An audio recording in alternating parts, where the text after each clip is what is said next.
Buen día, hermanos, buen día. De nuevo aquí, siempre por la gracia de nuestro Señor Jesucristo. Y te voy a pedir que iniciemos esta reunión, que confiamos que Dios nos guiará a través de su Espíritu, a través de su palabra y que nos exhortará de una forma especial a esta congregación que tanto necesita madurar, que tanto necesita ser perfeccionada. Entonces, hermanos, pues les pido que oremos por una diversidad de peticiones que tengo aquí. Si no tengo tu petición, créeme que pedimos en el Señor que Dios suple tu necesidad conforme a sus riquezas en gloria, conforme a su voluntad, confiando de que todo lo que hace el Señor es para edificación de su iglesia, para su gloria principalmente, y para la edificación de su iglesia, hermanos. Dios no permite pruebas en nosotros para destruirnos, sino para bendecirnos, para hacernos madurar, para centrarnos, para tantas cosas hermosas que el Señor hace a través incluso de las pruebas. Entonces, pidamos al Señor por esta reunión del día de hoy y pidamos al Señor por estas peticiones que tengo aquí. Amado Señor, te damos gracias por esta mañana hermosa que nos permites disfrutar. Gracias, Señor, porque a través de la obra de Cristo podemos entrar confiados al trono de gracia, no como penitentes, sino como hijos amados, sabiendo, Señor, que si nosotros pedimos conforme a tu voluntad, tú nos darás. Y por eso, Señor, queremos pedirte sobre todo que se haga tu voluntad en todas estas oraciones, que se haga tu voluntad, Señor, porque tú eres sabio, Señor, ¿quién podría darte consejo? Nosotros no podemos manipular tu voluntad, pero sí entendemos, Señor, que tu palabra dice que tú haces tu voluntad a través, Señor, de la oración de tu pueblo. Señor, tú eres soberano, harás lo que tú quieras, pero también la Biblia enseña que nosotros tenemos que pedir, Señor, conforme a tu voluntad. Nosotros tenemos que humillarnos delante de ti en oración y por eso lo hacemos en esta mañana, agradeciéndote a ti, Señor, porque esta muchacha Evelyn Ríos, Señor, que hemos estado pidiendo, Señor, apareció, la encontraron con vida, Señor. Gracias porque sus padres ya tienen contacto con ella, Señor, la han localizado. Y esto ha sido, Señor, porque tú lo has querido y por eso te alabamos, te bendecimos.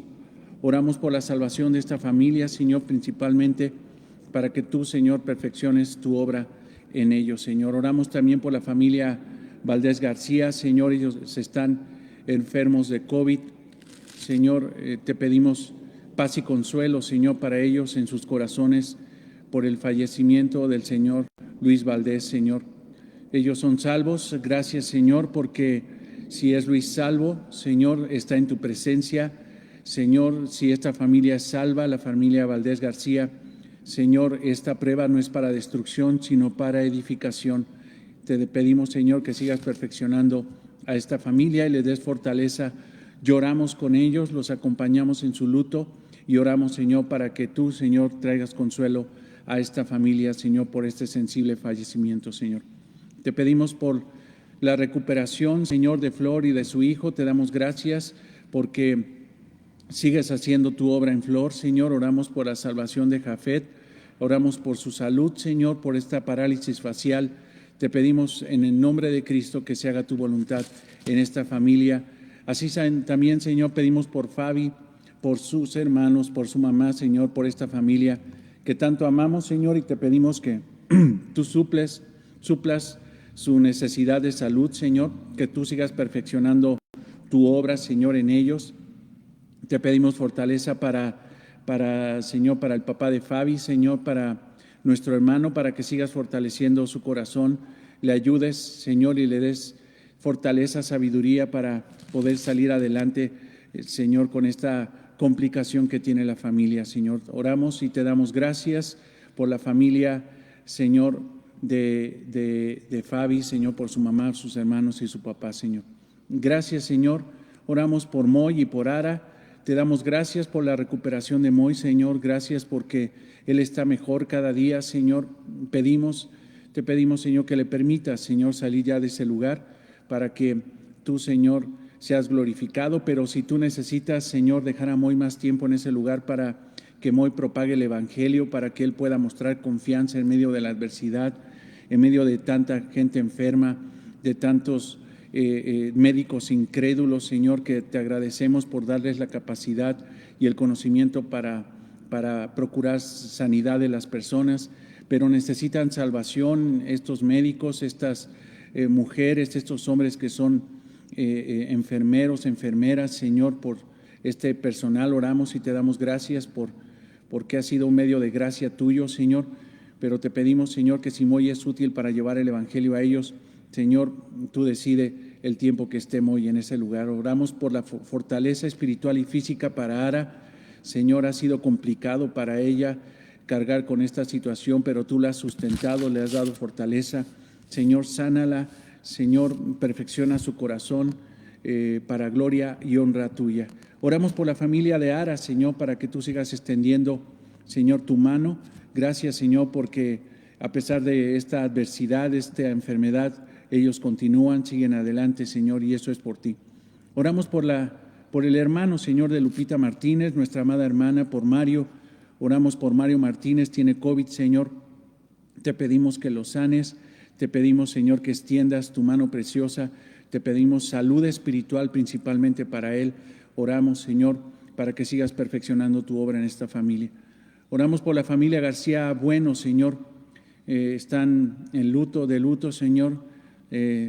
Esta familia ha perdido al papá, Señor, ha perdido a ese varón, Señor, y te pedimos que des frescura en el corazón, Señor, de nuestras amadas hermanas. Señor, oramos por esta familia García Bueno, para que tú consueles sus corazones por el fallecimiento, Señor, de este varón, Señor, tan importante de la familia, como un papá, como un esposo, Señor. Oramos por ellos, Señor, y les pedimos fortaleza espiritual.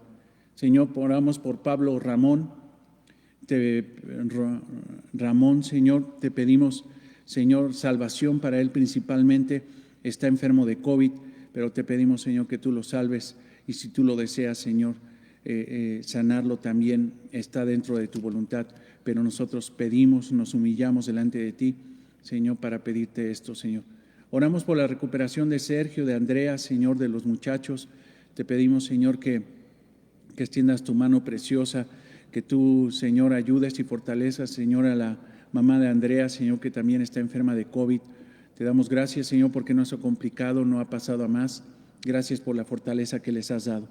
Oramos por Claudia Mata, por nuestra amada hermana. Te damos gracias porque ella está bien, es salva, Señor. Principalmente es lo más grande, Señor, que ella pueda disfrutar. Oramos y te damos gracias porque también está con salud, Señor, pero tiene una situación laboral complicada, Señor, como toda empresa, Señor, con grandes complicaciones. Te pedimos, Señor, que tú asistas, Señor, con justicia a esta empresa, a los directivos, para que puedan tomar decisiones, Señor, no individualistas, sino colectivas, Padre, Señor, pero sobre todo te pedimos misericordia, Señor, porque si pedimos justicia, Señor, eso sería muy complicado, porque si tú dieras justicia, Señor, a esta empresa y a todos los que trabajan ahí, Señor, tú, Señor, simple y sencillamente sacarías tu espada de juicio, Señor. Pero te pedimos, Señor, sobre todo más que justicia, te pedimos misericordia, Señor, para todas estas personas, Señor, así como has extendido misericordia en Claudia Mata, Señor. Te pedimos recuperación, Señor, de Leti Gallardo, de su hija Erika y de su yerno Miguel. Ellos están enfermos, pero te damos gracias por la fortaleza que les has dado. Ellos están en ti, son salvos, Señor. Pero, Padre, tú permites todo esto para centrar, para enfocar, Señor, para darse cuenta, Señor, de sus doctrinas, para darse cuenta, Señor, de que no todo lo que ellos creen, Señor, que tienen en control, Señor, lo tienen. El que tiene el control eres tú, porque tú eres soberano y has mostrado tu soberanía, tu misericordia en medio de esta circunstancia tan difícil, Señor. Te pedimos por recuperación para Ameyali, Señor. Te pedimos que tú le des fortaleza física y espiritual para salir adelante de esta adversidad, de esta enfermedad, Señor. Te damos gracias por la recuperación, Señor, de las hermanas de nuestro amado hermano Charlie Ayala, de Carlos Ayala. Gracias porque ellas están saliendo adelante, Señor. Ellas están, Señor, más fortalecidas, están plenas, pero no son salvas, Señor. No hay solución, Señor. Todavía no hay solución genuina, Señor. No hay salvación, aunque estén sanas, Señor, físicamente, están enfermas espiritualmente. Y por eso te pedimos, Señor, que tú las salves, Señor, en el nombre de Cristo. Y que le des a Charlie, Señor, esa valentía espiritual para llegar, Señor, y aprovechando esta circunstancia, poder, Señor, predicar el Evangelio de Cristo, Señor, a sus hermanas. Señor, te lo pedimos en el nombre de Cristo, nuestro Señor y Salvador. Y te damos gracias por la enseñanza del día de hoy. Gracias porque toda enseñanza, Señor, que sale de tu palabra, Señor, es buena, es verdadera, Señor, y es necesaria para tu iglesia. Señor, no somos perfectos. Nadie en esta iglesia es perfecto. Somos pecadores, Señor, redimidos por la sangre de Cristo, Señor. Somos pecadores que hemos cambiado nuestra relación, Señor. Ya no nos asociamos con el pecado, lo odiamos, Señor, mas sin embargo de repente nos vence, Señor. Por eso te pedimos, Señor, tu fortaleza, Señor, porque somos débiles. Necesitamos tu palabra porque no tenemos conceptos, Señor. No hay concepto humano, Señor, que pueda sacar adelante un alma, Señor, para tu gloria. Por eso, Señor, te pedimos en el nombre de Cristo que hables a nuestros corazones, que tomes el corazón del predicador, Señor, que se humille delante de ti para hablar la verdad de Cristo y no la verdad de hombres, Señor. Te pedimos, Señor, en el nombre de Jesús, que tú, Señor, seas glorificado a través de la predicación de tu palabra. Te lo pedimos todo esto en el nombre de Cristo, nuestro Señor y nuestro Salvador. Amén. Amén. Bien, hermanos, pues les pido por favor que abramos la Biblia, continuemos con nuestro estudio de Mateo. Y cuando digo estudio, hermanos, es de que estamos exponiendo la palabra, estamos predicando la palabra, pero toda predicación, toda exposición de la palabra termina siendo una enseñanza, un estudio. No venimos aquí a ser simple y sencillamente animados, no venimos delante de un coaching espiritual para sacar adelante el ánimo de la iglesia. No, confiamos que la palabra de Dios es la que nos orienta, alienta nuestros corazones. Por eso es que aquí exponemos la palabra, no animamos a los congregantes, exponemos la palabra y enseñamos la palabra, y en cada predicación tenemos que encontrar eso. Por eso te pido que vayas a Mateo 18, 15 al 20, que este va a ser el pasaje que vamos a estar estudiando el día de hoy y en la próxima semana. Yo estimo eso si el Señor nos lo permite. Mateo 18, 15. Por tanto, si tu hermano peca contra ti, ve y repréndele estando tú y él solos. Si te oyere, has ganado a tu hermano. Mas si no te oyere, toma aún contigo a uno o dos, para que en boca de 2 o 3 testigos conste toda palabra. Si no los oyere a ellos, dilo a la iglesia. Si no lo oyere a la iglesia, tenlo por gentil y publicano. De cierto os digo que todo lo que atéis en la tierra será atado en el cielo, y todo lo que desatéis en la tierra será desatado en el cielo. Otra vez os digo que si 2 de vosotros se pusiera de acuerdo en la tierra acerca de cualquier cosa que pidieren, les será hecho por mi Padre que está en los cielos. Porque donde están 2 o 3 congregados en mi nombre, ahí estoy yo en medio de ellos. Amén. Amén. Hoy estamos, hermanos, en una pandemia mundial. No te estoy contando nada nuevo. Ya casi un año de esta situación tan adversa para esta sociedad, para esta ciudad, para este país y para toda la humanidad. Hay rumores tremendos acerca de la adversidad que vamos a tener en este año. Mas, sin embargo, hay una buena noticia entre todo esto. Dicen que hay una vacuna, que incluso ya están vacunando a muchos mexicanos. Probablemente el promedio del día de hoy ya sean 9,000 mexicanos, entre tantos millones de mexicanos, 9,000 por lo menos ya han sido vacunados, y esperamos en el Señor que esto vaya avanzando y acabe con todo este mal. Pedimos al Señor, y no está mal que nosotros pidamos que Dios ponga su mano en esta vacuna para pagar esta desgracia, pedirle al Señor que tenga misericordia a través de esta vacuna. Pero hablando de males, hermanos, hay un mal mucho más agresivo.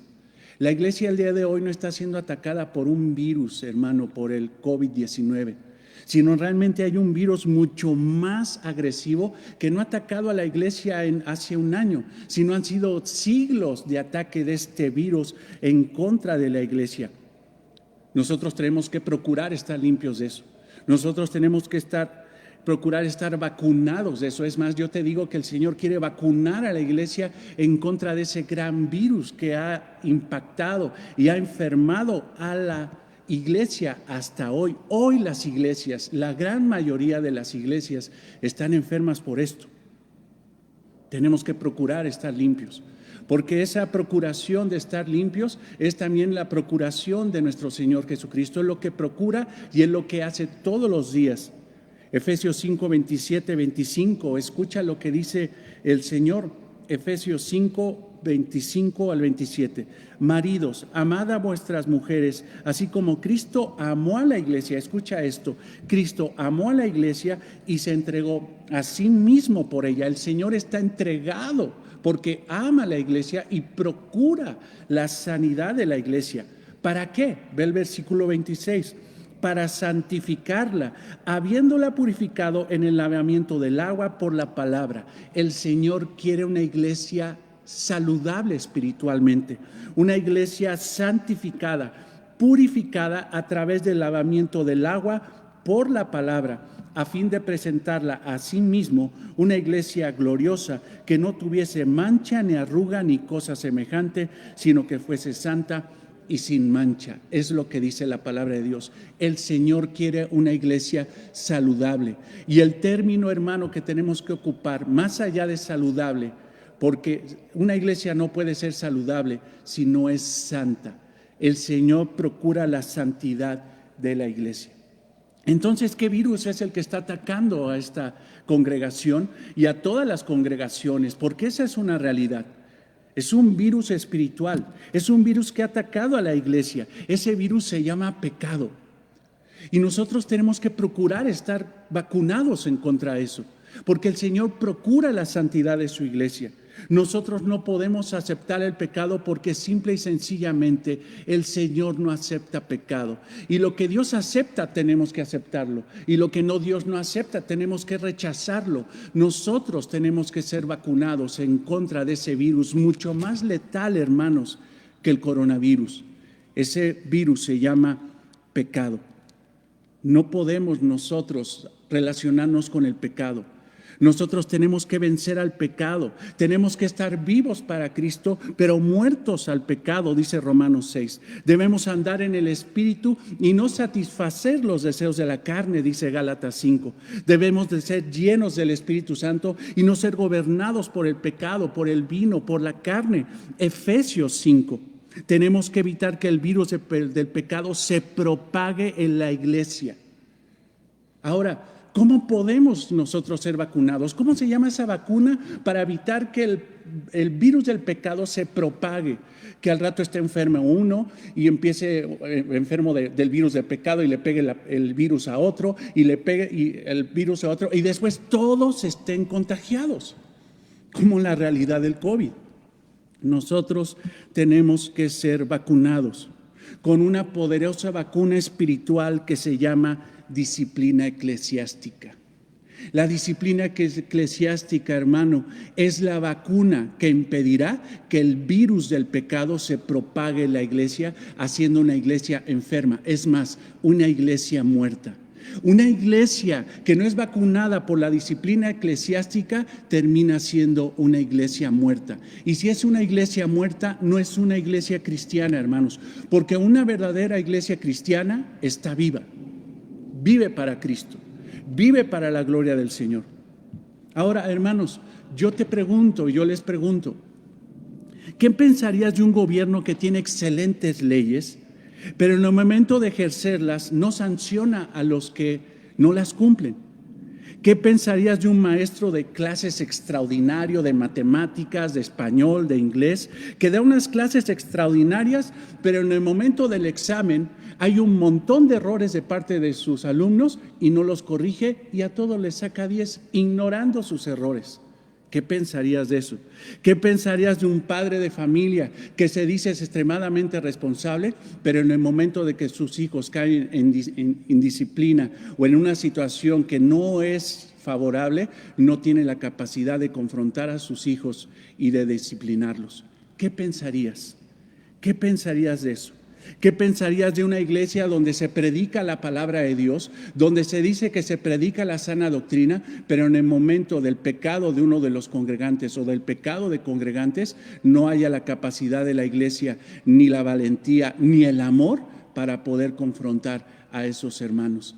¿Qué pensarías? Lo más seguro, hermanos, y yo sé, porque tú lo estás pensando y lo dirías, eso está extremadamente mal. No podemos ser así. No podemos ser así. Esa iglesia no es iglesia. Ese papá no es papá. Ese maestro no es maestro. Ese gobierno no es gobierno. Entonces, hermanos, si queremos ser una iglesia genuinamente cristiana, tenemos que saber, hermano, cómo ejercer en amor la disciplina eclesiástica. Es esencial, hermanos. Es esencial. Seguro dirías que todo eso está mal. Y no queremos que digas eso de esta congregación, porque amamos esta congregación. Hemos sufrido mucho para terminar siendo una iglesia fracasada por no ejercer la palabra de Dios. En cierto aspecto, es verdad, hermano, que necesitamos la disciplina eclesiástica, pero quiero mostrarte algo muy importante. Para ejercer la disciplina eclesiástica, primero debemos entender qué es el amor, hermanos. ¿Qué es el amor? El amor es esencial para el funcionamiento de una iglesia. Si no hay amor, hermanos, no tenemos nada. Si el amor, hermano, es el resultado de la palabra de Dios. El amor es el resultado del evangelio. El amor es el resultado de la verdadera doctrina, de la correcta doctrina. Es el amor. Hebreos 12, 6, 7. Escucha esto. Y aquí vamos a encontrar una relación entre amor y disciplina. Tú conoces este pasaje, Hebreos 12, 6, 7. Porque el Señor al que ama, disciplina. No hay disciplina si no hay amor. Si hay amor, debe de haber disciplina. Porque el Señor al que ama, disciplina y azota a todo aquel que recibe por hijo. Si soportáis la disciplina, Dios os trata como a hijos, porque ¿qué hijo es aquel a quien el Padre no disciplina? Esto es una verdad espiritual. El amor, hermano, es lo que está por encima de la disciplina. Pero si hay amor, debe de haber disciplina. No podemos decir que amamos a alguien, no podemos decir que amamos a Cristo, no podemos decir que amamos a los hermanos, nos amamos los unos a los otros cuando nosotros permitimos el pecado en la iglesia y no hacemos absolutamente nada para confrontar esa cruda realidad, ese virus espiritual. Para evitar que el virus del pecado se propague dentro de la iglesia, debemos vacunarnos entonces con la vacuna espiritual de la disciplina eclesiástica. El componente principal de esa vacuna, hermanos, o sea, si nosotros agarramos esa vacuna de la disciplina eclesiástica y analizamos el componente principal, o sea, qué es lo que realmente es el activo que va a dar la salud, es, hermanos, el amor. De repente alguien dice, ¿sabes qué? Dentro de la disciplina eclesiástica es realmente el componente principal es la justicia, es la disciplina en sí mismo, es la palabra de Dios lo que va a disciplinar a la iglesia. No, hermanos, aunque esas cosas son sumamente importantes y son parte de la vacuna, la disciplina, la justicia, la palabra de Dios, el componente principal de esa vacuna poderosa espiritual es el amor. Es el componente principal. El amor busca restaurar. Escucha esto, no destruir. El amor busca encontrar antes que ignorar. El amor procura la santidad personal y de la iglesia. Siempre la iglesia será evaluada por el amor que vive ella. En base al amor que tiene la iglesia, la armonía que tiene la iglesia, el respeto que hay entre los congregantes, el amor que hay unos entre los otros, se define el amor de la iglesia. Pero déjame decirte una cosa. Cuando viene una persona nueva a la congregación, aquí a Palabra Abundante, cuando no conoce nada que probablemente del cristianismo y vienen con un ojo crítico a ver cómo se comportan esos hermanitos, esos pseudos hermanitos, lo primero que empieza a evaluar y a escanear fuera de la cuestión económica, que siempre hacen eso, es la relación que hay entre unos y los otros, la armonía que hay, el amor que hay entre unos a los otros. También evalúan el amor con el que es esa persona recibida. Y en base a eso, esa persona dice, en esa iglesia hay amor o no hay amor. Y de repente dice, no, yo no quiero ir a esa iglesia porque no hay amor. Pero déjame decirte una cosa. Es importante la relación entre nosotros, el respeto, el amor que debe de haber entre nosotros. Pero una iglesia, hermanos, que no ejerce la disciplina de la iglesia, la disciplina eclesiástica, no puede ser considerada una iglesia que sepa amar. No hay amor cuando una iglesia no ejerce la disciplina eclesiástica. Obviamente un inconverso no va a ver eso. Pero nosotros, hermanos, que estamos madurando en la palabra, tenemos que considerar una cosa. Te lo digo, hermano, te lo digo, hermana. Si esta iglesia va a ser evaluada por una iglesia de amor, tiene que ser evaluada porque tenemos, hermanos, el amor y el respeto por la palabra de Dios de ejercer disciplina eclesiástica a los congregantes que están en pecado. Eso es lo que enseña la palabra de Dios. Muchos se van de la iglesia cuando son disciplinados. Muchos dicen que en esa iglesia no hay amor, y es que me llamaron la atención, es que me disciplinaron, es que un hermano se acercó y me hizo ver mis cosas y se van. Eso simple y sencillamente no están entendiendo, hermanos, que realmente no era una cuestión de desamor, era una cuestión de amor. No era egoísmo. El confrontar al hermano en su pecado es, hermano, una señal de salud espiritual en la iglesia. Es procurar la vacuna para evitar que el hermano se enferme más, que sane esa persona, sea saludable, porque sanar, pues no vamos a ser sanos hasta la gloria. No somos perfectos, pero que esa persona sea saludable y evitar que su virus de egoísmo, de pecado, se lo pegue a otros. Eso es amor, hermanos. Es urgente, hermanos, ser vacunados en palabra abundante, porque eso es lo que nos hace falta. Tenemos conceptos de la disciplina eclesiástica muy equivocados. Necesitamos ser vacunados por medio de esta poderosa vacuna espiritual para que esta iglesia no muera espiritualmente. Hermanos, esta iglesia no está muerta, está viva porque el Señor le está hablando. Pero si nosotros no ejercemos la disciplina de la iglesia, nos vamos a morir. Esta iglesia se va a morir, hermano, y eso va a ser muy triste, porque simple y sencillamente el Señor ha hablado, pero nosotros no hemos querido obedecer. Déjame decirte algo muy importante. Perdóname por esta introducción tan larga. Yo sé que habrá algunos puritanos que estén diciendo, ya se alargó mucho la introducción. Sí, es necesario la introducción y probablemente tome un buen rato de esta predicación en introducir y explicarte la realidad y la gran necesidad de la disciplina de la iglesia.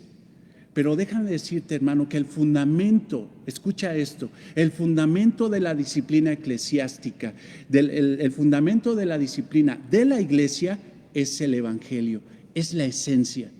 Si nosotros vemos entonces esa vacuna, vemos amor, pero si vemos nosotros más profundamente que el amor, vemos el evangelio. En ocasiones algunos cristianos se desviarán de la comunión entre los creyentes. Eso es normal, puede pasar y pasa en todas las iglesias. Siempre hay hermanos cristianos que de repente les da por pecar por descuido, por desobediencia o por ignorancia. ¿Y qué tiene que hacer la iglesia? ¿Ignorar a esos? ¿Simple y sencillamente decirles que hagan su propia voluntad? No. Nosotros lo que tenemos que hacer es procurar lo que hace y procura el evangelio. El evangelio, hermanos, viene a salvar, no a menospreciar. El evangelio viene a salvar, viene a recuperar lo que se había perdido.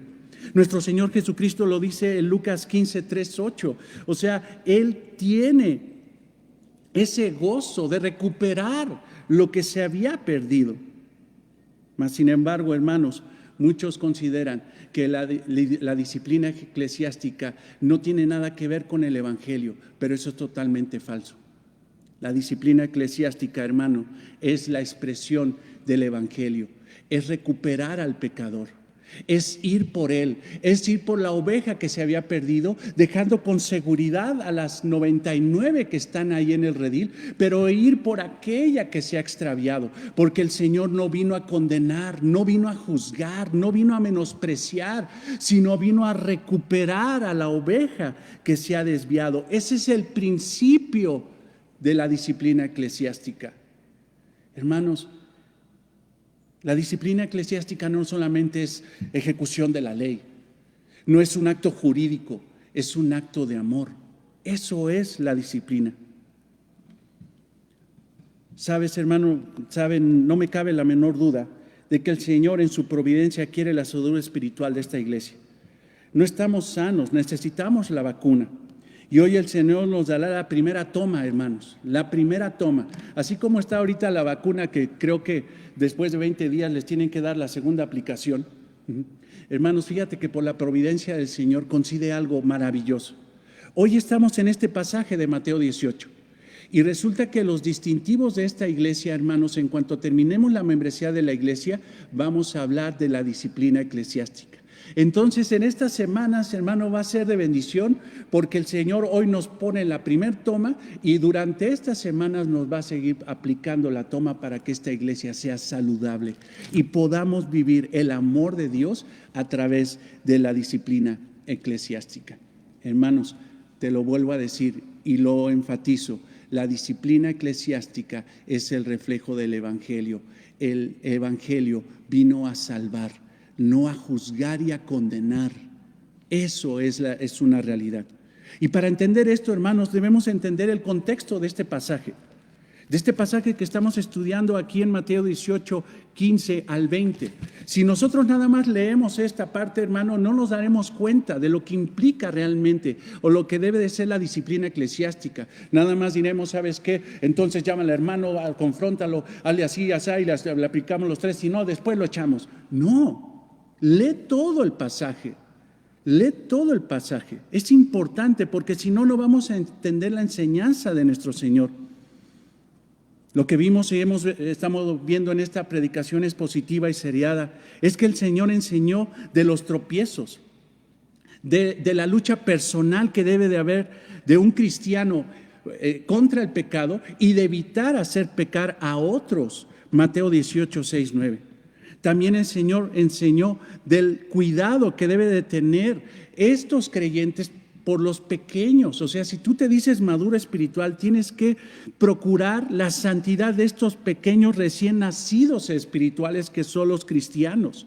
Debes de cuidarlos. El Señor los protege, el Señor los ha salvado y Él les tiene un gran valor. Pero después el Señor dice del gran valor de esas ovejas, del gran valor de esos pequeños, de esos niños espirituales. Y niños espirituales los define así la Biblia porque son recién nacidos espirituales. Tienen un nuevo nacimiento, son cristianos y estos tienen un gran valor. Y el Señor enseña que está dispuesto a dejar a las 99 seguras por ir por aquella que es de gran valor, aunque esté descarriada, aunque esté pecando. Entonces ve la esencia de esto, el amor, el interés, el darle valor a la oveja. Ese es el principio de la disciplina eclesiástica. Ese es el principio. Si no hay amor, si no hay un aprecio verdadero hacia el hermano, uno simple y sencillamente no va a saber aplicar la disciplina eclesiástica. Te recuerdo lo que dice nuestro Señor Jesucristo en Lucas 19:10. Porque el Hijo del Hombre vino a buscar y a salvar lo que se había perdido. Esta es la cita, porque creo que la cita de Lucas que te di anteriormente no es la correcta. Es Lucas 19:10.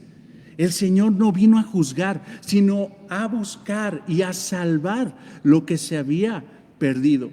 Es la esencia del Evangelio. La esencia del Evangelio lo vemos en Juan 3:16, porque de tal manera amó Dios al mundo que ha dado a su Hijo unigénito para que todo aquel que en Él cree no se pierda, mas tenga vida eterna. La esencia de la disciplina eclesiástica no es expulsar al hermano. La esencia de la disciplina eclesiástica no es menospreciar al hermano porque es pecador.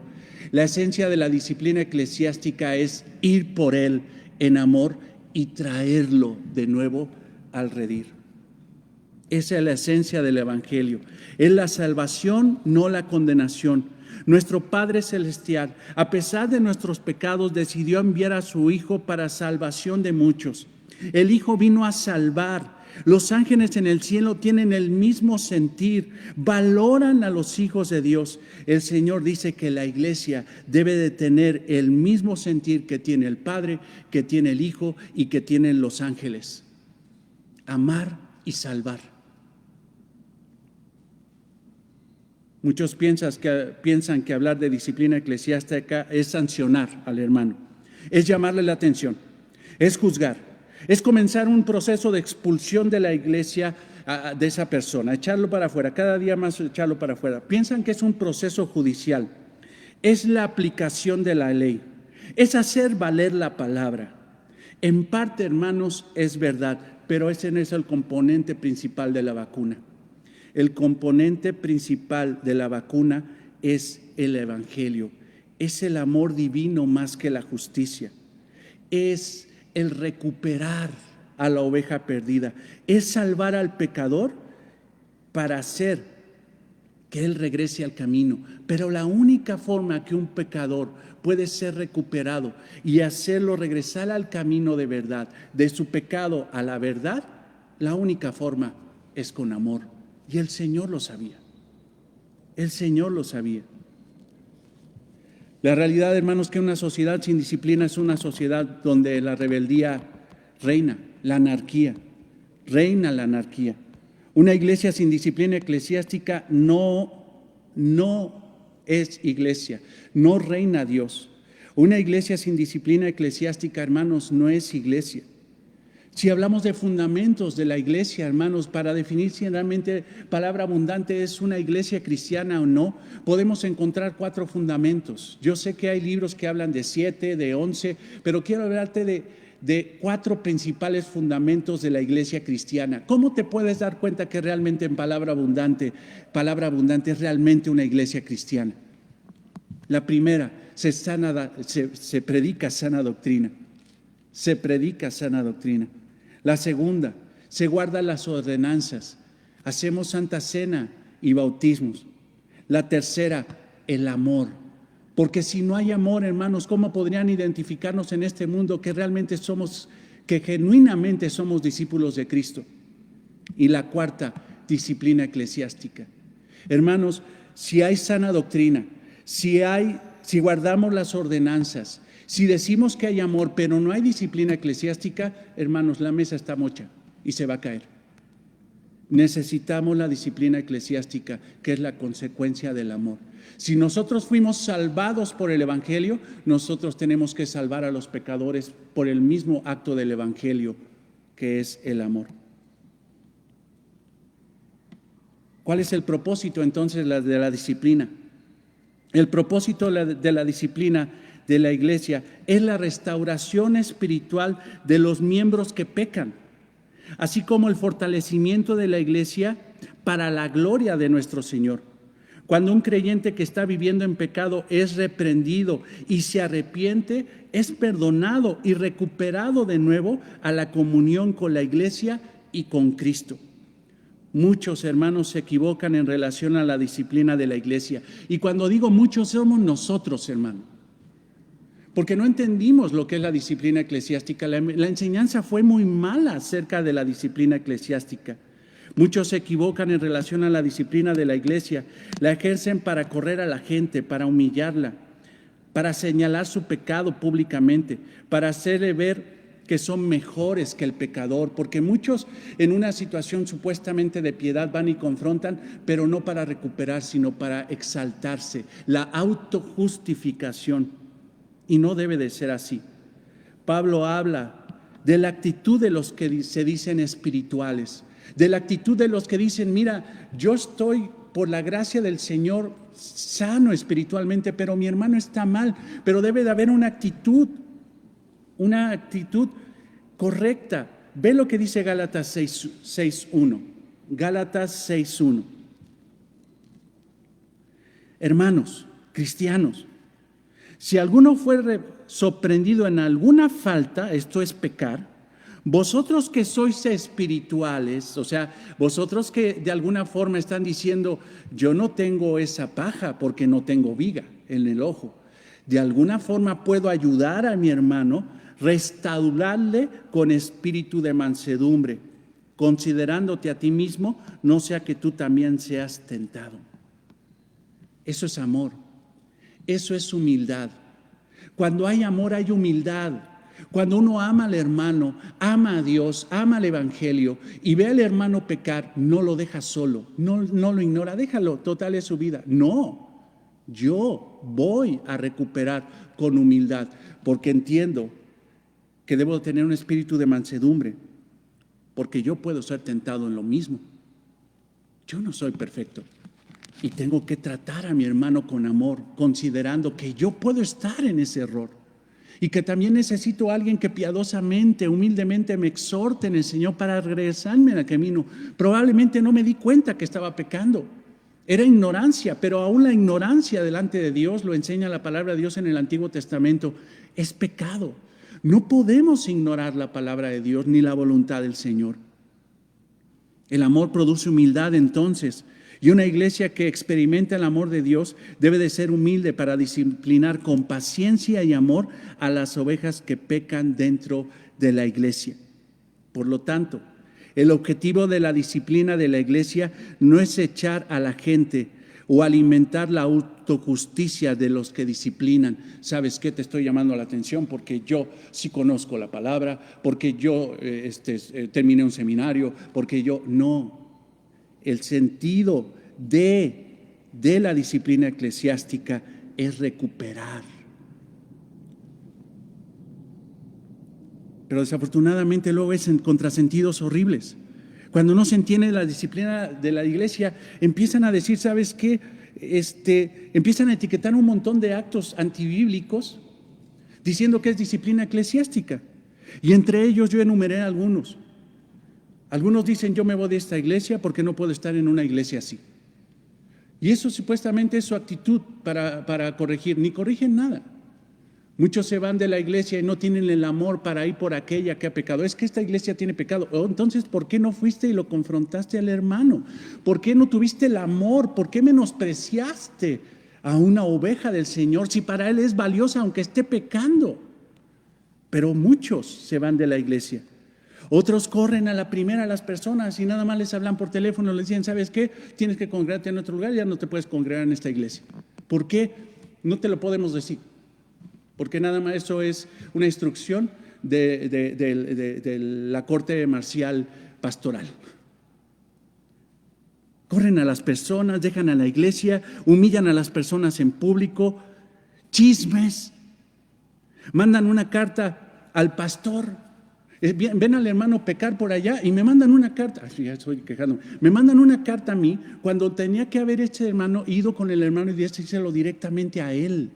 Pero les falta amor, les falta humildad, les falta el coraje del amor. Y cantidad de cosas que hacen. O simple y sencillamente llega el pastor y dice, yo lo disciplino. O de repente un hermano dice, es que a mí me disciplinó el pastor. Te digo una cosa, el pastor no puede disciplinar a nadie, porque la disciplina no la aplica al pastor, la disciplina la aplica a la iglesia. La disciplina no la aplica al pastor, la disciplina la aplica la iglesia. O otras actitudes que tienen los carismáticos de mandar al exilio supuestamente a la oveja descarriada. Por ahí supe de un hermano que lo querían disciplinar por su ¿cómo se llama? Por su supuesta, que ni existió, por su supuesta rebeldía, y que lo querían mandar 1 año a Aguascalientes para disciplinarlo. ¿De dónde viene eso? La disciplina viene de la iglesia, la disciplina debe ser en la iglesia, la disciplina debe de ser el amor de la iglesia, no separar al hermano de la iglesia. Este es el último paso si el hermano no se arrepiente. Te digo que la introducción es larga, pero muy necesaria. Hermanos, donde no hay amor no hay disciplina. Pero escuchen, donde no hay humildad, tampoco. Donde no hay humildad, tampoco, aunque tengan todo el conocimiento de la palabra, si no hay amor, si no hay humildad, no hay disciplina. La disciplina eclesiástica no es avergonzar ni ejercer autoridad, ni abuso de autoridad en contra de las personas. Eso no es. El propósito de la disciplina es restaurar a la santidad al creyente que está pecando, restablecer la relación con la iglesia y principalmente con Cristo. Dios dijo en el Antiguo Testamento: sed santos como yo soy santo. O sea, te das cuenta que el Señor no va a ser reactivo en el momento de que ve pecar a su pueblo.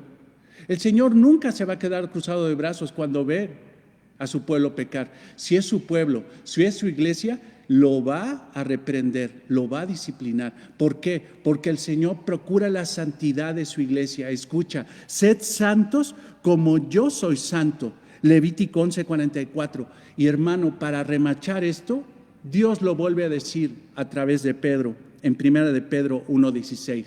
Sed santo, iglesia cristiana, sed santa como yo soy santo. Dios procura la santidad de su iglesia. Y déjame decirte una cosa: a través de la historia bíblica nos damos cuenta de muchas veces que el Señor ejecutó con su propia mano una indisciplina, que dio un pecado y aplicó una mano de disciplina dura, pero siempre regulada por la santidad y el amor. Hermanos, la iglesia había nacido, Hechos 2. La iglesia estaba creciendo en armonía de una forma impresionante, pero cuando llegamos a Hechos 5, nos damos cuenta de un pecado dentro de la iglesia, en dos hermanitos, Ananías y Zafira, que habían mentido al Espíritu Santo acerca de una propiedad. Y hermanos, en cuanto al Espíritu Santo, porque se dio cuenta, ¿quién puede burlar a Dios? ¿Quién puede engañar a Dios? En cuanto vino esa indisciplina, ese pecado de mentira dentro de la iglesia, en estos hermanos, el Señor ejerció la disciplina quitándoles la vida. Primero a uno y luego a la otra, 3 horas después. Hermanos, el Señor es capaz de, por amor a la iglesia, por la santidad de la iglesia, para evitar que se propague la mentira, para evitar que se propague el adulterio, la fornicación, la pornografía, los chismes, el egoísmo, la vanagloria dentro de la iglesia, es capaz de quitarle la vida a un cristiano. Vemos a los creyentes en Corinto que se pelearon en la Santa Cena. Y Pablo les manda la carta diciendo: estuvo mal lo que hicieron en la Santa Cena. ¿Cómo que se emborracharon? ¿Cómo que dejaron sin comer a sus hermanos? ¿Por qué son tan egoístas? ¿Por qué les faltó el amor? Mas sin embargo me he enterado que todavía no he llegado yo, pero el Señor ya llegó y les quitó a muchos la vida. Muchos duermen por su pecado. Ahora, hermano, Dios es soberano y puede quitarle la vida a un creyente. Puede traerle una prueba bien difícil para disciplinarlo. Puede traerle hasta COVID, enfermedad, dolor, porque Dios al que ama disciplina. Mas sin embargo, hermanos, en la revelación bíblica nos damos cuenta que Dios quiere que su iglesia ejerza la disciplina.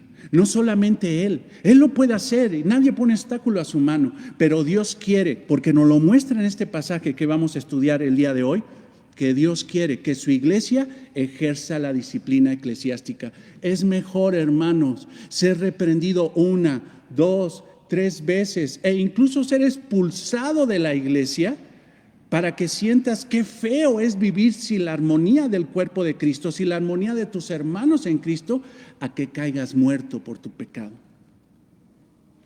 Por eso, hoy veremos los pasos de la disciplina eclesiástica. Veremos uno, nada más, conforme a las enseñanzas de nuestro Señor. El primer paso de la disciplina eclesiástica es guardar el asunto en privado. Versículo 15. Estamos en Mateo 18:15. El segundo paso de la disciplina eclesiástica es pedir ayuda a otros, versículo 16. El tercer paso de la disciplina eclesiástica es pide ayuda a la iglesia, versículo 17. Y el cuarto paso es guardar la santidad de la iglesia, versículos 18 al 20. Veamos el primer paso. Versículo 15. El primer paso es guardar el asunto en privado. Por tanto, si tu hermano peca contra ti, ve y repréndele estando tú y él solos. Si te oyere, has ganado a tu hermano. Ahora, aquí vemos algo impresionante, porque dice, si tu hermano peca contra ti. O sea, uno espera, hermanos, que el pecado venga de una persona inconversa. Pero aquí la pregunta, o sea, ¿un cristiano puede llegar a pecar en contra de otro cristiano? La respuesta es sí, sí es posible. Lo vivimos hoy en la iglesia, lo viven todas las iglesias y lo han vivido todas las iglesias a través del tiempo. Recordemos esa iglesia armoniosa, hermanos, esa iglesia muy bendecida, muy madura, a pesar de que era muy jovencita esa iglesia, era una iglesia muy madura, la iglesia de Tesalónica. Y Pablo le escribe a esos tesalonicenses que incluso Pablo estaba admirado del crecimiento espiritual de ellos. Y en primera los Tesalonicenses 5:14 oye la exhortación del apóstol Pablo. También os rogamos, les ruego, hermanos, que amonestéis a los ociosos. O sea, ¿hay hermanos ociosos dentro de la iglesia? Sí. Que alentéis a los de poco ánimo. Hay hermanos que tienen poco ánimo, que son gran problema dentro de la iglesia. Que sostengáis a los débiles. Que seas pacientes para con todos. O sea, que seas pacientes con los hermanos que te sacan de quicio. Versículo 15, mira que ninguno pague a otro mal por mal. O sea, está diciendo, si un hermano te hace mal, no te vengues. Antes seguid siempre lo bueno unos para con los otros. Entonces, hermanos, hay hermanos que nos van a ofender. Tú has ofendido a alguien en algún momento. Yo he ofendido a alguien y alguien me ha ofendido a mí. Ha pasado esa situación porque no somos perfectos. En la iglesia cristiana puede pasar y pasa que un hermano peca contra otro. Pero aquí el apóstol Pablo en 1 Tesalonicenses 5:14 dice que no los dejes, que no los abandones, que no te vayas de la iglesia, que no los expulses, que no los exhibas. No, dice amonéstalos, aliéntalos, susténtalos, tenles paciencia y no te vengues en contra del hermano malo que peca contra ti. O sea, el apóstol Pablo está diciendo no lo hagas. No está diciendo no hagas nada, hazlo, ve y recupéralo. Pero no te permito la venganza, porque la venganza no opera el amor de Dios, no opera la justicia de Dios. Hermanos, muchos cuando una persona, un hermano peca contra uno, lo primero uno que procura es vengarse. Y eso no es, hermano, correcto. No es un espíritu correcto en nuestro corazón. Nunca la palabra de Dios nos permite esa situación. Antes bien, si alguien te da en una mejilla, ponle también la otra. Si alguien te quita la capa, dale la túnica. Si alguien te pide abusivamente cargar un bulto, una milla, cárgasela dos. Pero la venganza es del Señor. Tú tienes que procurar y amar aún al hermano que peca contra ti. Por eso dice en el versículo 15 de Mateo 18, por tanto, si tu hermano peca contra ti, ve y repréndele estando tú y él solos. Ahora, ve esta palabra por tanto. Esto, hermanos, es una conclusión. Tenemos entonces que ver qué está diciendo el Señor previamente. En el versículo, hermano, 16, 17, 14, 13, 12, el Señor está enseñando acerca del gran valor de un creyente, que no lo puedes menospreciar. Para Cristo es sumamente importante aunque peque, y es tan importante que es capaz de dejar a las 99 por ir por aquella que se ha perdido. Por tanto, si tu hermano peca contra ti, debes de tener el mismo corazón de Cristo, ir y recuperarlo, ganarlo, ganar al hermano, traer al hermano de nuevo al camino de verdad. Por tanto, si tu hermano peca contra ti. Ahora, está diciendo que este discípulo de Cristo, o estos discípulos de Cristo, porque pueden ser varios, están pecando contra la voluntad de Cristo. Están pecando contra la voluntad del Señor. Ahora, ve esta situación. Dice, si tu hermano peca contra ti. Aquí hay un dilema, hermanos, porque cualquiera puede leer aquí, bueno, es un asunto personal. Es un hermano que peca contra mí. No está pecando contra los hermanos, está pecando contra mí. Probablemente eso se pueda reforzar más cuando uno ve el versículo 21. Ve el versículo 21. Entonces se acercó Pedro y le dijo, Señor, ¿cuántas veces perdonaré a mi hermano que peque contra mí? O sea, este pasaje, hermanos, se refiere al pecado en corto entre un hermano que peca y otro que recibe el pecado. Y este que recibió el pecado, tiene que ir al hermano para confrontar al hermano. Se refiere a algo muy personal. No fue algo colectivo, fue individual. Uno que agrede y otro que es agredido. Mas entendemos no solo que este pasaje se refiere a una ofensa personal, sino una ofensa más allá, hermanos, porque el pecado principalmente no nos ofende a nosotros. El principal ofendido es Dios. Y lo podemos ver en el Salmo 51:4. ¿Recuerdas cuando David pecó contra Dios? Y sí, hizo un verdadero desastre. Urías Eteo fue asesinado por David.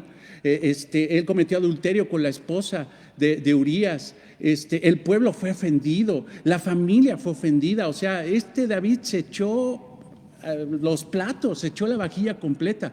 Pero él reconoce que el principal ofendido, porque el principal ofendido cuando alguien peca es Dios. Ve, Salmo 51:4. Contra ti solo he pecado y he hecho lo malo delante de tus ojos, para que seas reconocido justo en tu palabra y tenido por puro en tus juicios. David entonces, hermano, pecó contra Dios. Pero vemos la historia bíblica, hermanos, de todo lo que pasó como consecuencia del pecado de David. Mas Dios, escucha esto, mandó a un profeta, a Natán. Uno se preguntaría, oye, viene Dios y le dice a Natán, confronta a David, y Natán hubiera dicho, pero pues no pecó contra mí, conmigo no, o sea, no se metió con mi señora, a mí no me mató, a mí no me emborrachó, a mí no se burló de mí, o sea, ¿yo por qué? Pues que vaya el ofendido. No, Natán era un profeta de Dios y señalaba el pecado del pueblo aunque no le afectara a él, supuestamente. Pero entiende una cosa, cuando hay pecado, transgrede y violenta la voluntad de Dios, ofende a Dios y también ofende y violenta al pueblo, hermanos. Natán no dijo, yo no voy. Él fue y confrontó a David y le dijo, ¿recuerdas? Te voy a contar acerca de un hombre que tenía una oveja y la quería y la amaba. ¿Tú recuerdas esa parábola que Natán ocupó para confrontar a David? El grosero pecado de David. Segunda de Samuel 12:1, para que tenga la referencia. Jehová envió a Natán a David. Escucha esto. Segundo de Samuel, corrijo el libro, Segundo de Samuel 12:1.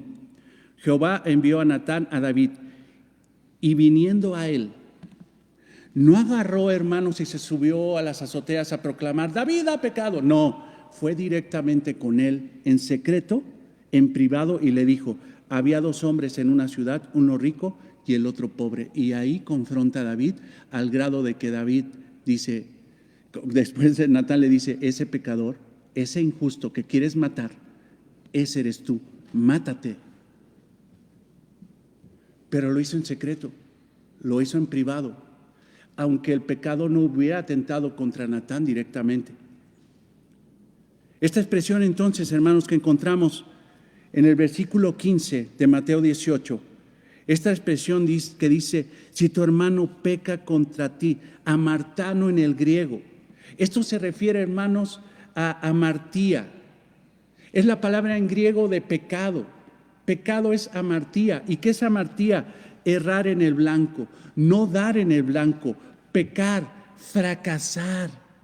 Entonces está diciendo el Señor, por tanto, si tu hermano no da en el blanco, por tanto, si el hermano dice, viola la ley de Dios, no es que simple y sencillamente pecó contra ti, no, es que ha violado la ley de Dios. No es un asunto, dice, bueno, entonces, pues ese pecado no me afectó a mí, pues hay que lo arregle él. No, tú tienes que ir porque simple y sencillamente tu hermano está errando, está pecando, está haciendo algo en contra de la voluntad del Señor. El pecado, hermanos, es transgresión de la ley. En 1 de Juan 3:4 dice, todo aquel que comete pecado infringe también la ley, pues el pecado es infracción de la ley. El énfasis entonces, hermano, de esto es que no es simple y sencillamente que peque contra ti. No es agarrar y decir, voy a ir a decirle al hermano, ¿para qué? Para que me pida perdón. No, es que no es necesario. O sea, no es que llegues tú y digas, es que me tienes que pedir perdón porque pecaste contra mí. No me defendiste. No me amaste, no me heriste mis sentimientos, mi corazoncito puro y santo. No, hermanos, el objetivo de la disciplina eclesiástica en este primer paso, hermanos, no es que venga a pedirte el hermano que pecó contra ti perdón, sino que vaya a Dios y le pida perdón. Salmo 51. He pecado contra ti, Señor. Pequé contra mi hermano, pero principalmente pequé contra ti. Pequé contra ti.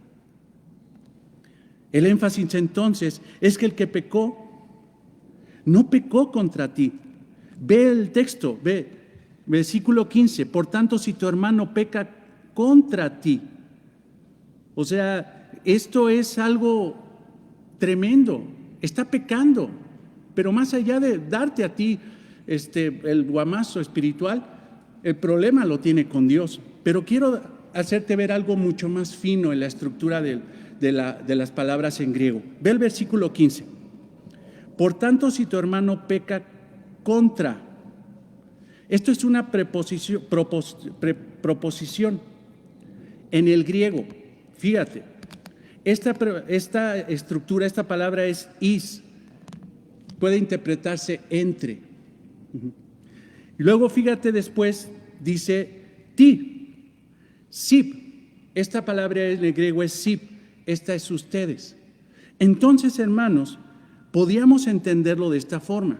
Por tanto, si tu hermano peca entre ustedes, fíjate, si tu hermano peca entre ustedes, ve y repréndele estando tú y él solo. Si te oyere, has ganado a tu hermano.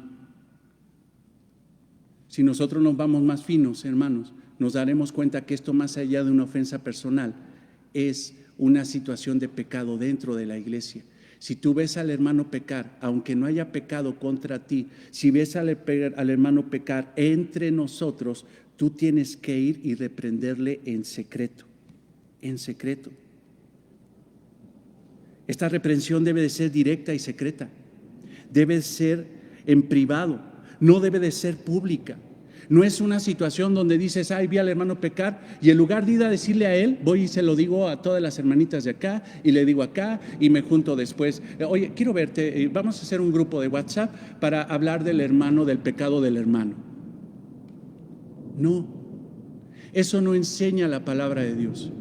Eso, hermanos, cuando un hermano peca, y en lugar de ir a decirle directo y en privado la realidad de su pecado, y va uno y lo habla del pecado del otro con otra persona que no es la que pecó, eso se llama chisme, aunque sea yo. Es que el pastor se tiene que enterar. ¿Dónde dice la palabra de Dios que yo me tengo que enterar? No lo dice. No lo dice. Cuando una persona habla del pecado de alguien con otra persona que no es la que pecó, eso se llama chisme. Y delante de Dios, hermano, es reprobable. Los chismosos y murmuradores son grandes pecadores dentro de la iglesia que están pecando. Levítico 19:16. No andarás chismeando entre tu pueblo. No atentarás contra la vida de tu prójimo, yo Jehová. No andarás de chismoso en la iglesia, no andarás de chismosa en la iglesia. Si viste a tu hermano pecar, ve y díselo directamente tú a él y no se lo digas a otro. No hagas comitivas, no. Proverbios 11:13, el que anda en chisme descubre el secreto. Oye, el hermano pecó. A lo mejor los otros no se han dado cuenta, pero tú tienes que ir en secreto a hacérselo ver. Pero el que anda en chisme descubre el secreto, mas el espíritu fiel, escucha esto, lo guarda todo. Lo guarda todo. El Señor ordena que si tú ves a tu hermano pecar, debes de reprenderle en secreto y evitar hablar del pecado de él o de ella con otras personas. Eso, hermanos, es amor. Muchos vienen a mí, hermanos, y antes era un relajo porque no conocía yo lo de la disciplina eclesiástica y venían y me decían, es que quiero hablarle de alguien. ¿Qué pasó? Es que el hermano que me hizo, que entonces pecó. Sí, entonces, ¿qué va a hacer usted? No te preocupes, yo voy y lo resuelvo. ¿Por qué? Pues para eso soy el pastor. Mal. Eso está mal. Oye, hermanos, cuando llega un hermano, una hermanita y me dice, pastor, quiero hablar con usted. Yo lo primero que le pregunto es, ¿de qué? ¿De algo o de alguien? Es de algo. Ok, pues platiquemos. No, fíjese que me gustaría hacer esto y lo otro. Ok, pues vamos a hacerlo, vamos a ponerlo en oración. Ok. No, es que quiero hablarle de alguien. Espérame. ¿Y ya hablaste este tema que quieres hablar conmigo de alguien con esa persona? No, pero es que yo lo quiero. No, yo no. Ve primero y arréglalo. Y arréglalo. Ve primero y arréglalo. Tú no vengas a hablar conmigo de alguien. Si vas a hablar de alguien, velo a hablar con esa persona y no hables conmigo, porque yo también soy iglesia. Porque yo también, hermano, soy pecador. Porque yo también puedo agarrar esa información y ocuparla para prejuicio, para argumentarme. Porque yo no lo vi, no me consta, te consta a ti y le debe de constar al hermano. Entonces ve y estando solos, repréndele, díselo. ¿Te das cuenta que la disciplina eclesiástica no es cuestión del pastor o del liderazgo? Sino la disciplina eclesiástica es cuestión de toda la iglesia. Por eso te digo que yo no puedo ejercer disciplina eclesiástica. La disciplina eclesiástica es no la disciplina pastoral, sino es la disciplina de la iglesia para salvar al hermano que se ha perdido. Si tú vas a hacer eso de ir a señalar, procura primero que tu ojo esté limpio de vigas. Porque el Señor Jesucristo dice que son hipócritas los que ven el pecado en el otro, pero no están viendo su mega pecado en su propio ojo. No están viendo la viga y sí están viendo el pecado ajeno, sí están viendo eso. Antes de hacer eso, el Señor no está diciendo que no lo hagas. El Señor está diciendo, dice, si tú tienes una viga, quítatela. Porque si no te la quitas, no sabrás restaurar a tu hermano que tiene una paja en su ojo. Mateo 7:3. Hermanos, cuando nosotros confrontamos el pecado de un hermano, estamos confrontando nuestro propio pecado. Cuando alguien confronta el pecado de otro, debe de confrontar su propio pecado, porque si no sería un verdadero hipócrita. Y déjame decirte, hermano, que eso se llama falta de humildad. Y hemos tenido aquí hermanos que se creen muy puritanos, pero no viven en santidad, pero bien que ven el pecado de los demás y lo señalan y hasta en público.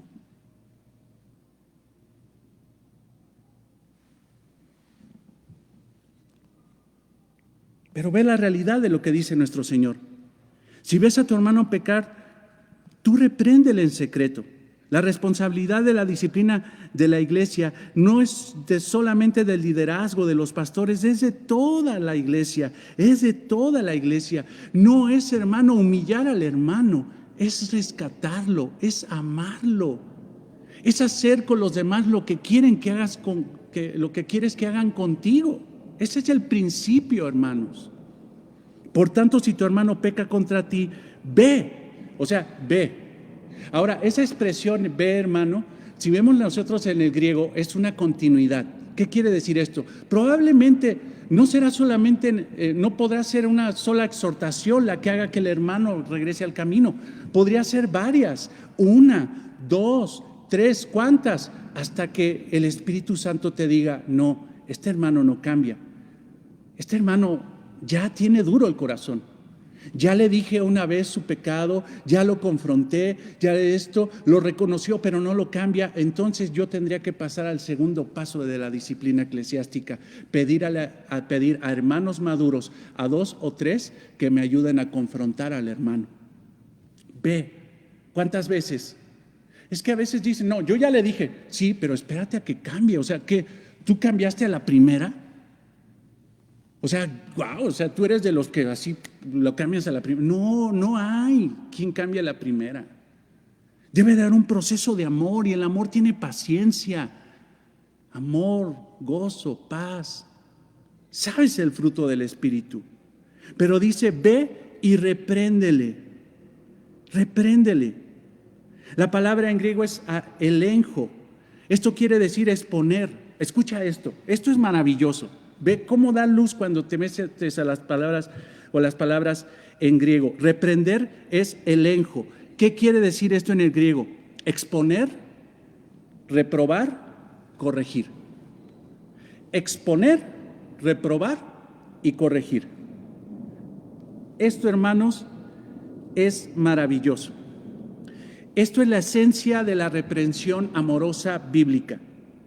No es ir y decirle, ¿sabes qué? Me ofendiste, me tienes que pedir perdón. No, eso no es importante, hermano.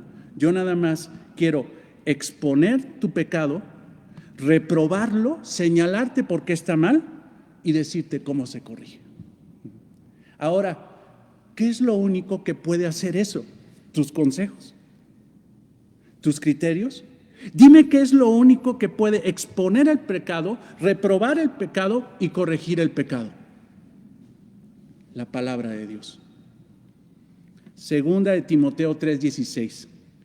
Toda la escritura es inspirada por Dios y es útil, escucha, para enseñar lo que está bien o mal delante de Dios, para redarguir, para convencer de pecado, de error, para corregir el que va por mal camino, regresarlo al buen camino, para instruir en justicia, esto es, mostrar la vida que realmente le agrada a Dios.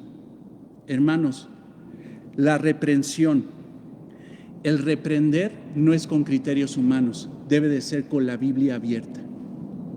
Debes de tener el amor por el hermano, que si lo viste pecar, tú preparas un estudio bíblico para ir con el hermano y con la Biblia abierta, no hablar de tus criterios. Es que, ¿sabes qué? Para mí está mal. Es que, hermanos, no podemos regular a la iglesia con criterios personales. Es que para mí está mal que no se pongan traje. ¿Y dónde dice la Biblia? O sea, para ti, pero ¿dónde hay una exigencia? Tú tienes que llegar con la Biblia abierta y señalar el pecado con la Biblia abierta. Porque la Biblia es lo único que puede enseñar, que puede redarguir, que puede corregir, que puede instruir en justicia. ¿Con qué fin? ¿De que el hermano te agrade a ti? No, con el fin de que el hombre de Dios sea perfecto, enteramente preparado para toda buena obra. La reprensión, hermanos, cuando llames al hermano en secreto, si lo ves pecar, lo que tienes que hacer es con la Biblia abierta. Otra forma, hermanos, no va a servir absolutamente de nada. No puedes ir a reprender a un hermano con conceptos personales. A mí no me gustó. Bueno, pues entonces vamos a regular a la iglesia bajo tus gustos o bajo los designios divinos.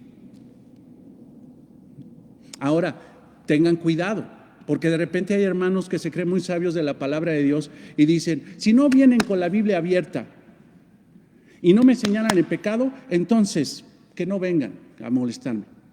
No, porque hemos tenido circunstancias y situaciones donde un hermano a lo mejor no le podemos, es que eso es adulterio, es evidente, es que eso es chisme, no. Pero de repente tienen actitudes feas, una falta de educación, una falta de consideración. Pero ellos dicen, a ver, señálamelo, a ver. Cuando venga un hermano así, léele primero a los Corintios 13. El amor no hace nada indebido. El amor no ofende al hermano con un mal hábito. El amor no hace nada indebido. Oye, si el hermano es inapropiado en su forma de sentarse, si el hermano no es apropiado en su forma de vestirse, si el hermano no es apropiado y él te dice, a ver, señálame, ¿por qué me vas a señalar el pecado si yo me siento así y así estoy acostumbrado, o así hablo de golpeado? A mí me gusta hablar así, sincerote, rancherote. Y tú le puedes decir, mira, dice la palabra de Dios. Y se lo dijo Pablo a los Corintios. Y creo que Pablo estaba inspirado por Dios, que el amor no hace nada que ofenda a su hermano. Y eso me está ofendiendo, hermano, y está ofendiendo a los demás. Por favor, hermano, corrígelo. No vayas malinterpretar que tu libertad en Cristo te da derecho a ofender a los hermanos. No.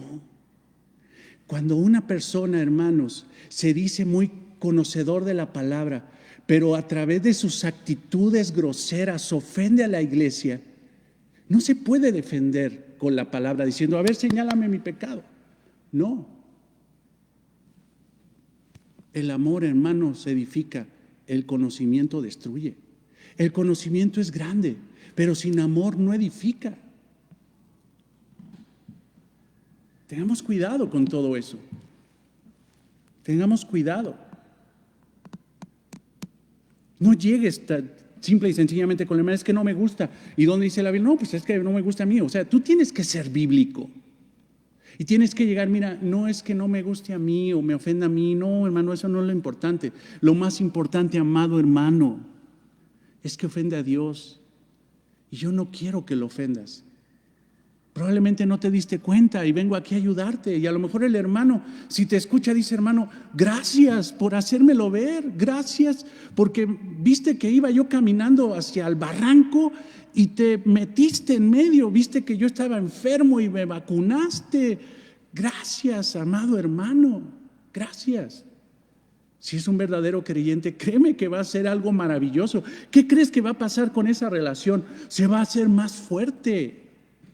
Más fuerte. Nosotros debemos de exhortar al hermano, no por venganza, sino exhortar al hermano para que él regrese al camino del Señor. Es una muy mala actitud. Yo he visto hermanos que toman la ocasión de la disciplina eclesiástica para vengarse. Conmigo no te metes. Pero simple y sencillamente, hermano, eso es pecado. Porque ninguna parte de la palabra de Dios nos permite la venganza. Romanos 12, 19 al 21, si lo estudias te darás cuenta de eso. Debemos de ser personas humildes, debemos de ser personas que confronten el pecado por medio de la palabra de Dios. Que no olvidemos la eficacia de la palabra de Dios, que recordemos lo que dice Hebreos 4:12, porque la palabra de Dios es viva y eficaz y más cortante que toda espada de dos filos, que penetra hasta partir el alma y el espíritu, las coyunturas, los tuétanos, y discierne los pensamientos y las intenciones del corazón. Tenemos que penetrar el corazón del hermano con la palabra, no con nuestros prejuicios. De nada sirve llegar y decir, es que me ofendiste. No, lo que sirve, hermano, es decirle, hermano, ofendiste a Dios de esta forma y esta es la solución. Corrígelo, porque te amo y yo sé que de alguna forma tú amas al Señor. Tú tienes un gran valor para Cristo y si tienes un gran valor para Cristo, tienes un gran valor para mí. Esta exhortación debe de ser con cuidado, hermanos, con amor, con humildad, no con arrogancia.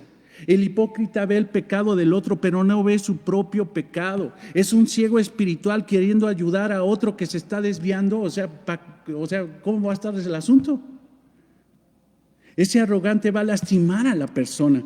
O sea, ¿cómo con una viga en el ojo quiere ir a quitarle la paja al otro? O sea, no ve, le va a estar picando los ojos, se va a enojar el hermano. ¿Cuántas veces vienen a señalar el pecado de otros y digo, es que no te estás dando cuenta tú de tu pecado? ¿No te estás dando cuenta tú? Eso es hipocresía, eso es arrogancia, eso es falta de humildad, eso es creerte más que los demás, siendo que todos estamos en el mismo nivel. Ahora, yo te pido que vayas a Gálatas 6:1. Ya vamos avanzando, hermanos, y vamos terminando, pero esto es muy importante. Gálatas 6:1. Gálatas 6:1. Hermanos, si alguno fuere sorprendido en alguna falta, vosotros que sois espirituales, restauradle. Catartizo, la palabra en griego. Restauradle, catartizo. Este término, hermanos, es un término médico que quiere decir ajustar el hueso roto. O sea, si ves a tu hermano pecar, si ves a tu hermano, lo sorprendes en una falta, vosotros que sois espirituales, ajústale el hueso roto. Ahora, hermanos, ¿cuánto amor se necesita y paciencia para ajustar un hueso? No sé si tú alguna vez te has fracturado un hueso y llegas con el doctor y lo primero que le dices es, ¿me va a doler? Y un buen doctor te dice, le va a doler lo necesario, pero voy a procurar que los dolores innecesarios no vengan. Y después te arregla con cuidado, con experiencia, con amor, con cuidado, con consideración, y te ajusta al hueso y hasta dices, oiga, doctor, usted sí que tiene buena mano para estas cosas. No me dolió casi nada. Así debemos de ser. Pero ¿cómo se puede provocar eso? ¿Cómo puedes tener una buena mano para exhortar a otros hermanos? A través de la palabra. Pero fíjate, con espíritu de mansedumbre, considerándote a ti mismo, no sea que tú también seas tentado. Pero hemos tenido aquí en la iglesia actitudes de gente que se cree más que los demás. De gente que incluso no considera que a la persona que le está llamando supuestamente la atención es una persona mayor que él. Y que debe incluso aplicar lo que dice en primera de Timoteo 5. Dice, cuando tú reprendas a la hermana, repréndela como si fuera tu mamá. Si reprendes al hermano mayor que tú, repréndelo como si fuera tu papá. O sea, ten una consideración, ten mansedumbre, ten buena mano. Por tanto, dice el versículo 15 de nuestro pasaje, si tu hermano peca en la congregación o peca contra ti, que también lo podemos interpretar así, ve y repréndele, arregla la situación bíblicamente, con paciencia, con mansedumbre, entendiendo que tú podrías estar ahí. Tú tienes que ser una persona que ajuste con paciencia y con amor el problema que tiene el hermano, pero tiene que ser solos. No lo hagas público, no hagas chisme del hermano, no hagas chisme de su pecado, no alimentes tu carne y tu egoísmo y tu vanagloria propagando el pecado de los demás entre los demás. Ahora, hermanos, hemos tenido hermanos que por más que uno quiere evitar hacer público su pecado, lo hace público él con todos o ella con todos. Pues hay uno que puede hacer. No, es que tal, no, sí, ya sabemos que peca por aquí, peca por acá, peca por acá, lo ve allá afuera, ya se juntan, pecan, bueno, pues ya lo hacemos todo público, pues eso ya está fuera de nuestro control. Pero si tú estás viendo a alguien pecar y los demás no se dieron cuenta, a lo mejor ni siquiera el que pecó, ve y díselo en privado. Si te oyere, posibilidad, si te oyere, esta es una posibilidad, una probabilidad. Es la esencia, hermanos, de la disciplina eclesiástica. Que la persona oiga, pero no es simple y sencillamente que diga, pues ya te oí, no. No, esta expresión en griego es entendió. Y tan lo entendió que se arrepintió. Y tan se arrepintió, hermanos, que dice la palabra de Dios que lo ganas. Lo has ganado. Ahora, ¿qué paciencia o qué corazón debemos de tener ante esta situación hasta que alguien oiga, hasta que alguien entienda? Porque hermanos, o sea, puede pasar que incluso en la misma predicación alguien no entienda la predicación. Y vaya que uno, hermano, se esmera por ser más exacto. Se esmera por ser más conciso, por dar ejemplos para que se entienda. Y a lo mejor no entendí. No podemos decir, ¿sabes qué? Por tonto. No, es que no hubo luz en ese momento. Para que entienda el hermano y para que oiga, debe de haber un proceso de paciencia. ¿Como cuál o qué tipo de paciencia? Pues debemos de tener la misma paciencia que Dios ha tenido con nosotros. Números 14, 18, Jehová, tardo para la ira y grande en misericordia. O sea, debemos de ser tardos para la ira. ¿Sabes que eres pecador y te vas de la iglesia? No, nos tenemos que tardar en eso. Tenemos que ser pacientes, tenemos que ser misericordiosos como Dios ha tenido misericordia de nosotros. Porque si Dios ejecutara, hermanos, su juicio sin paciencia, ya todos estuviéramos muertos. Pero entiende esto, ve lo que dice Números 14, 18. Tardo para la ira y grande en misericordia, que perdonará la iniquidad y la rebelión. Si el hermano se arrepiente, perdonará su iniquidad y la rebelión, aunque de ningún modo tendrá por inocente al culpable. Y ese debe de ser el corazón de la iglesia. Si el hermano es confrontado, primer paso de disciplina, segundo paso de disciplina, tercer paso de disciplina y no se arrepiente, entonces debe de ser considerado como culpable. Debemos de aprender con gran paciencia, esperando el tiempo del Señor para que esa persona se arrepienta, para que ese hermano se arrepienta. Si te oyere, has ganado a un hermano. Ahora la palabra en griego, traducida de ganado, hermanos, quiere decir una expresión de acumulación monetaria de riqueza. O sea, esa es realmente la expresión en griego, o sea, es algo de mucho valor monetario.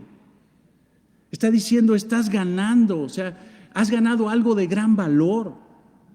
Aquí en especial no se refiere de dinero, se refiere de un alma que fue ganada por Cristo a través de su sacrificio. Y lo vimos, hermano, en los pasajes anteriores.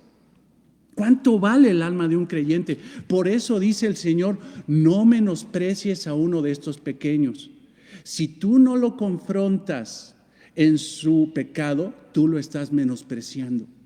Si tú chismeas en contra de él, tú lo estás menospreciando. Si no vas y lo confrontas en secreto, tú lo estás menospreciando.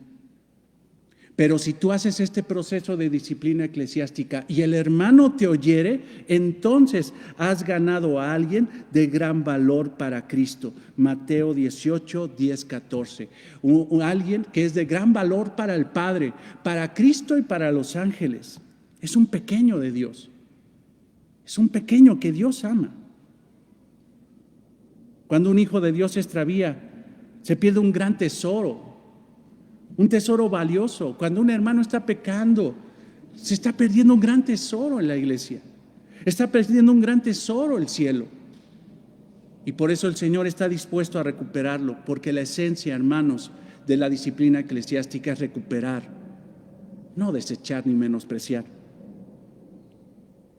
Por eso, hermanos, irse de la iglesia para buscar otra iglesia más santa para ti, en lugar de confrontar el pecado de los hermanos con amor, es menospreciar. Ignorar el pecado de un hermano es menospreciarlo. No confrontar al hermano es menospreciarlo. Confrontar, no para buscar el arrepentimiento, sino para hacerme ver que yo soy más hermano y más bíblico, eso es menospreciar al hermano. Expulsar de la iglesia sin el debido proceso eclesiástico a una oveja es, hermano, menospreciar. No confrontar al hermano en secreto y divulgar su pecado entre la congregación o entre hermanos es menospreciar al hermano. Y eso, hermanos, no es una actitud correcta delante del Señor. El hermano que menosprecia a uno de los pequeños del Señor, yo le podría decir bíblicamente que cualquiera que haga tropezar a alguno de estos pequeños que creen en mí, mejor le fuera que se colgase al cuello una piedra de molino de asno y se hundiese en lo más profundo del mar. La iglesia debe dedicar esfuerzo piadoso para recuperar y restaurar a los hermanos en pecado. Esto es el verdadero propósito de la disciplina, la restauración y la recuperación. Pero no vamos a poder restaurar ni recuperar si no hay amor. Tengamos el corazón, hermanos, que dice Santiago, en Santiago 5:19. Hermanos, si alguno entre vosotros se ha extraviado de la verdad y alguno lo hace volver, sepa que el que haga volver al pecador del error de su camino, salvará de muerte un alma y cubrirá multitud de pecados. Nosotros, hermanos, tenemos que hacer volver, no desechar a la oveja perdida. Quiero cerrar con una profunda reflexión del pastor W. Bearsby. Y lo que dice este pastor, que murió hace poco, pero que tiene de veras comentarios muy acertados acerca de los pasajes bíblicos, es esto, y te lo cito. Hay en las iglesias de hoy una desesperada necesidad de rectitud, siguiendo la verdad en amor, que es la norma divina, Efesios 4:15. Si practicamos amar sin la verdad, es hipocresía. Te lo vuelvo a repetir. Si practicamos amor sin la verdad, es hipocresía. Pero si tratamos de tener la verdad sin amor, puede ser brutalidad. Te lo vuelvo a decir, pero si tratamos de tener la verdad sin amor, puede ser brutalidad. Jesús siempre enseñó la verdad en amor. Si la verdad duele, es debido a que fieles son las heridas del que ama. Proverbios 27:6. Pero ten presente que la humildad debe venir antes de la veracidad. Ten presente que la humildad debe venir antes de la veracidad. El creyente orgulloso no puede hablar la verdad con amor. Usa las faltas de su hermano como armas para pelear y no como herramientas para edificar. El resultado será mayor desarmonía y desacuerdo. Fin de la cita. ¡Wow! ¡Qué bárbaro! El creyente orgulloso no puede hablar la verdad con amor. Usa las faltas de su hermano como armas para pelear y no como herramientas para edificar. Hermanos, sigamos vacunándonos en contra de este virus. Sigamos poniendo la vacuna de la disciplina eclesiástica. Debemos de practicarla con amor y paciencia. Seamos constantes, porque el Señor quiere constancia. Necesitamos más dosis de esto, hermanos, y el Señor a través de estas enseñanzas nos va a enseñar que palabra abundante puede ser una iglesia saludable. Hermanos, la esencia de la disciplina eclesiástica es la misma del Evangelio: salvar, amar y no condenar. Vamos a orar, hermanos. Amado Señor, te damos gracias por tu palabra y gracias por esta enseñanza, Señor. Esto hablas a esta iglesia. Esta iglesia lo necesita porque estamos mal, Señor. Necesitamos ser limpiados de estas circunstancias, Señor, de estas malas enseñanzas. Por eso, Señor, te pedimos en el nombre de Cristo que tu palabra se haga carne en nuestras vidas y que entendamos, Señor, que tú quieres santidad en tu iglesia, que tú has dicho que tú eres santo y que quieres a tu iglesia santa como tú, Señor. Señor, entendemos que eso es imposible. Tener tu misma santidad es imposible, pero tú lo dices, Señor, y nos exhortas a que conservemos la santidad a través del cuidado personal y el cuidado de los hermanos. Y cuando veamos a un hermano pecar, no menospreciarlo, sino llamarlo en lo secreto, exhortarlo bíblicamente, confrontarlo con la palabra, orar por él, Señor. Y si nos escucha, principalmente si te escucha a ti, hemos ganado, hemos recuperado a alguien que tiene un gran valor para ti, Señor. Aleja de nosotros ese espíritu de menosprecio que hay, Señor, y pon un corazón, Señor, de amor para nuestros hermanos, Señor, que necesitan regresar al redil. Todo esto lo pedimos y te damos gracias en el nombre de Cristo, nuestro Señor y Salvador. Amén. Hermanos, Pues les pido una última oración para dar gracias a Dios por las ofrendas.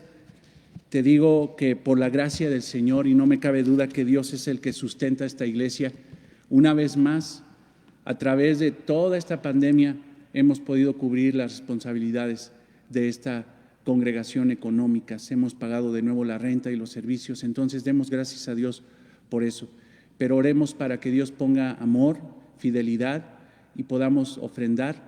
Y quien no pueda por una cuestión económica, pedirle a Dios que le ayude para que tenga trabajo. Y si alguien puede y no quiere, pues que Dios le ponga un corazón humilde, amoroso y se haga responsable de la iglesia, que Él se haga responsable de su iglesia. Amado Señor, te damos gracias por tu infinita misericordia. Gracias, Señor, porque hemos visto tu mano preciosa, Señor, y hemos una vez más solventado las responsabilidades de esta congregación. Señor, te damos gracias porque no es un hombre, no es una mujer, no somos nosotros, sino eres tú a través de nosotros, y hemos podido cubrir esta responsabilidad, Señor. Oro, Señor, por mis hermanos para que sigas, Señor, bendiciendo sus vidas en lo económico, que ellos se concentren en lo más importante, que es buscar el reino de Dios y su justicia, y como consecuencia, Señor, vendrá, Señor, la providencia, la economía, el alimento, el techo, el vestido. Gracias, Señor, porque entendemos eso, pero también oramos por hermanos que queriendo ofrendar no pueden porque están en un problema económico.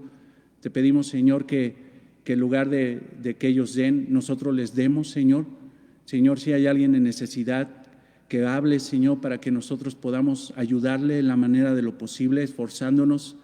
Te lo pedimos en el nombre de Cristo, que pongas en nosotros un corazón de familia espiritual y no simple y sencillamente un corazón administrativo donde hay que dar dinero, Señor, para que las cosas funcionen. No, Señor, aleja de nosotros eso. Gracias porque hemos podido, Señor, a través de la ofrenda que tú permites, pagar las necesidades de esta iglesia. Te pedimos, Señor, que sigas, Señor, proveyendo esta congregación. Nosotros nos enfocaremos en lo que tenemos que hacer. Señor, agradarte a ti, obedecerte a ti, y tú, Señor, nos darás los recursos para seguir adelante. Te damos gracias en el nombre de Cristo, nuestro Señor y Salvador. Amén. Hermanos, Dios los bendiga. Nos estamos viendo el jueves y sigan estudiando estos pasajes hermosos que hemos estado predicando el día de hoy, en la mañana y seguramente el jueves. Va a ser de gran bendición. Dios los bendiga, los amamos.